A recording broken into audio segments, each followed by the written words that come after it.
Chapter 7. Every single one of them were first-rate organizations, but if asked which one is the most gallant of them all, 5 people out of 10 would answer the Striding Steeds.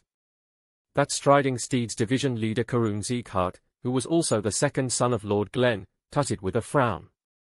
Zeekhart owned multiple powerful armed organizations, befitting their reputation as ruler of the North. Didn't you say that he was a patient, one who can't even move properly? Many maids heard the conversation between the Ragged Saint and my lord. He is suffering from a severe illness, for sure. I have heard that as well. Just like the last time I saw him, his body wasn't normal today, either. However, Karun Zeekhart tapped the desk, which caused not only the desk, but also the whole office, to tremble. He withstood father's pressure. The pressure that Glenn had emitted at the ceremony could be compared to a firefly, while his full pressure was like the sun.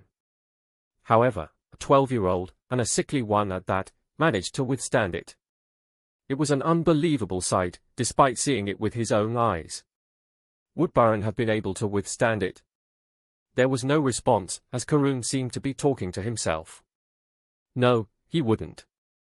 Baron was his son, who had started to train at the age of 7, and he had frequently fed him high-quality elixirs. And even with such an upbringing, Baron wouldn't have withstood his father's pressure. So the fact that Rayon did kept bothering him. Sylvia was also very talented, more than anyone. She was disabled because of her energy center and mana circuit breaking, but her talent was undisputable. Is it possible to send someone to the annex building? It will take some time, but it's possible. The butler, who was waiting in front of the door, nodded. Then do it. Karun turned away with sparkling eyes. Report everything that happens there. Rayon left his room before morning light. After a quick warm-up in the garden, he started running near the annex building. He had said that he would work out in preparation for the training, so no one should have bothered him. Huff. Although he hadn't been running for a long time, he was already out of breath. His body was much weaker than in his previous life. Ha. He held his breath as he got short of breath.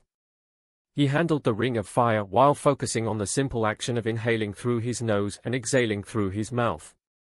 Nature's mana was entwined in each breath that passed his lips. The mana particles, which were fluttering like pollen, ran through his mana circuits to give vitality to his body and suppress the emerging ice.